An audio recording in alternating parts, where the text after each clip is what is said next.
You ask Tiger to solve. This deals with linear equations with one unknown. The final result is h equals 1/4. Let's solve it step by step. Group all h terms on the left side of the equation. Subtract 7h from both sides. Group like terms. Simplify the arithmetic.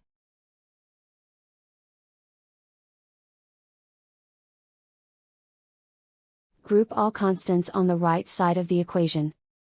Subtract 1 from both sides. Simplify the arithmetic.